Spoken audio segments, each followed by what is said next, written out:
Have you been shocked by Trump's approach to this situation? No. Absolutely. I mean, bluntly. No, I think, look, what I was trying to argue with people always said, it'd be disaster, Trump, no.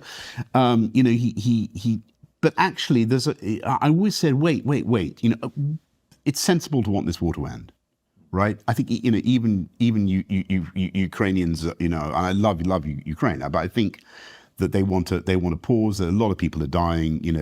They don't want to have to start conscripting the under 25-year-olds. You can see the pain of that country. That country has been going through absolute hell, and they deserve a break, and they deserve to be free. And I think, honestly, what we were doing in the last couple of years. I mean, I left office 2.5 years ago, getting on for almost 3 years ago now. But what we've been doing has not been, Constantine, you said it right. We didn't have a plan. What was the objective that the West was setting out for Ukraine? What was success supposed to look like? We never said. I mean, I said right at the beginning, Putin must fail, Ukraine must be free, and so on. But we sort of lost the sharp edges, and what we were doing was just saying, we'll support you for as long as it takes. And we were kind of holding the Ukrainians' coats while they were fighting and dying without actually giving them enough to win. And why were we doing that? Because, honestly, because it goes back to the same thing that was stopping us stopping the Foreign Office, allowing me to send them the in-laws in the first place, because there's this sort of superstitious apprehension about what Putin might do, and so you mean nuclear weapons? Yeah, people said, which I think is ridiculous, and I don't believe is true. But there's a sort of why is that, Boris? Well, let me just. Okay, sure. So I think it's I'll tell you why it's ridiculous, because first of all, if Putin were to use a tactical battlefield nuclear weapon, let alone if you were to, he won't use a thermonuclear device against the place he calls the cradle of Russian civilization. But suppose he were to use battlefield tactical nuclear weapons to intimidate and deter. Well, it would be the first use of a nuclear weapon by a belligerent as an act of war since 1945. He would immediately lose, crucially, the backing of Xi Jinping. He would lose the backing of all the swing voters in the world. So one of the most frustrating things about backers of Ukraine, like for people like me who back Ukraine, is that the Indians, a lot of the African countries, Latin America, so, our friends, great friends of ours in the Gulf, they're kind of a bit ambivalent, right, about Putin and about Ukraine. I mean, and that's been frustrating. But Putin uses a nuke, different story. Totally, he loses all that global support, all that global acquiescence. He scares the pants off his own people, because they don't know what's going to happen. They think he's played the nuclear card, that could be nuclear reprisals against us. And he loses a huge amount of domestic support. He'd terrify people. He does incur reprisals from the West, and I obviously can't talk about what they would be, because the whole doctrine of nuclear deterrence relies on a lot of ambiguity. But there would be very, very serious reprisals from NATO countries and from the P5. Of a kind that would be so we gave into his nuclear blackmail, deeply destructive, and yeah. So I think that's what you're saying. What I'm saying is we gave in to the general kind of superstition about Putin, or about Russia.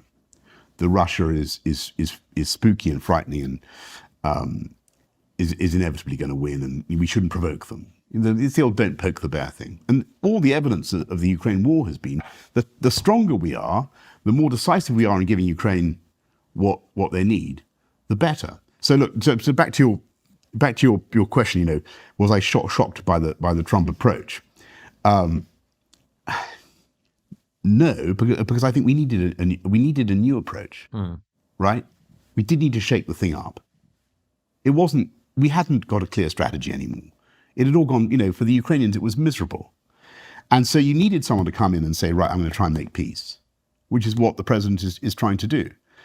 And as I said just now, I think you can see in that package of proposals that that they've reached in Riyadh, you can see the outlines of something, painful though it might be in some ways for Ukraine, still keeps a sovereign, free Ukraine, able to apply for EU membership, able to do all sorts of things which Putin finds intolerable. Now, and the question is going to be what Putin does. And so the challenge now is for Donald Trump to really turn the heat under. And there are things he can do. There's economic sanctions, the oil price. Take the oil price down below $60 a barrel, which, maybe Trump could help organize. And Putin's in a very different position, because then he can't fund his war machine in the way that he wants. Then his economy is really in trouble. And Trump has a lot of economic leverage over Putin, and we need to see that now. Do you think part of the reason that Liam Halligan, the economist, made this point literally yesterday when we interviewed him, that part of the reason Trump is approaching the Ukraine situation in this way is because he doesn't want to alienate Russia?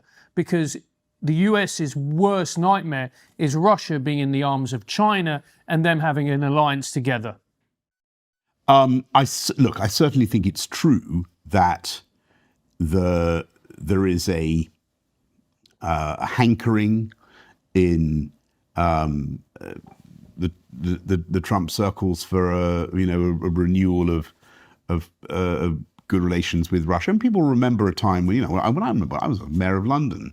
I had to make speeches in Russian about Mazenlenitsa or whatever that festival is called, and welcoming people to welcoming Russians to London, and we had the whole place was absolutely bristling with oligarchs everywhere, and perhaps we overdid it, but it's not a bad thing on the whole to want peace and friendship with other countries, right? As long as they want peace and friendship. As long as they want peace and friendship. And I think, where the rubber is going to hit the road now is when those guys discover what Putin actually wants. And, I think I very much fear that it's going to be clear in the next few days he doesn't want peace.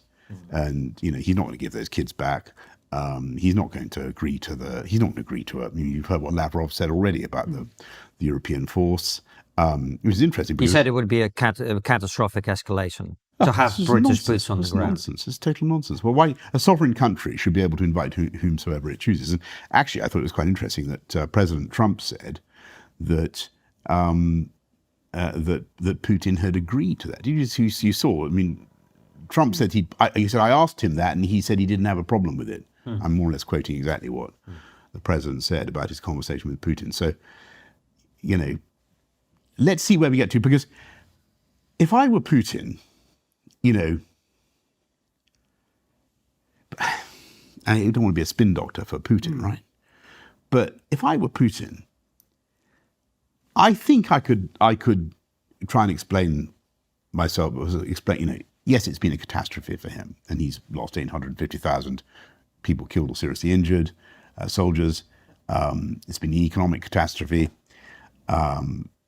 But Russia's been able to absorb these losses. The economy actually has, he's converted it into a kind of Keynesian, war economy, and it's actually to some extent worked. I think he could say, look,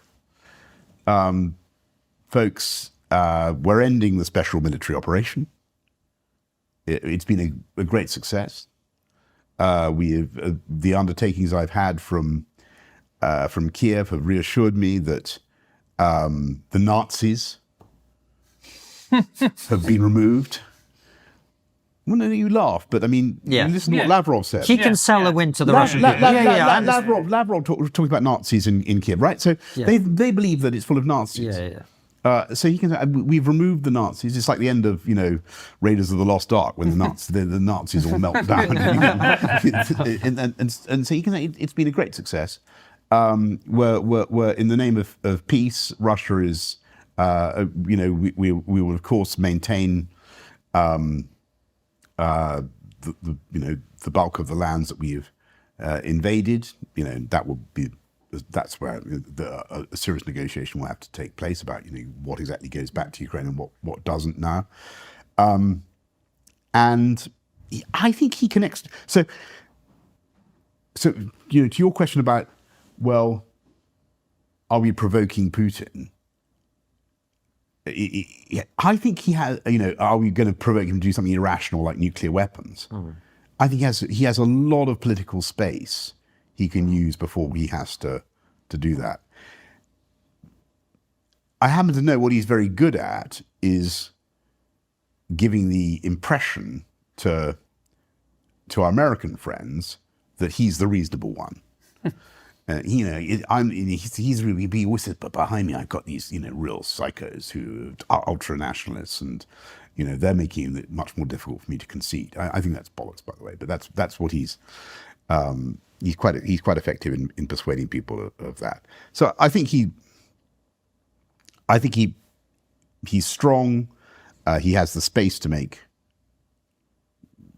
a concession and get out, and a deal can be done. I hear you. I think so. I mean, do you agree with me? I mean, maybe I just think we're going to see over the days to come. Yeah. We will find out. I want to ask you one other question about Ukraine, and then we. I think it was worth pursuing. So I think I know that a lot of plaster's come off the ceiling in the chancelleries of Europe about the way President Trump has handled it and the way that it went 10 days ago or so in the Oval Office, and everybody's been freaking out and saying it's the end of the Atlantic Alliance and blah blah fish cakes, and I don't think that's true.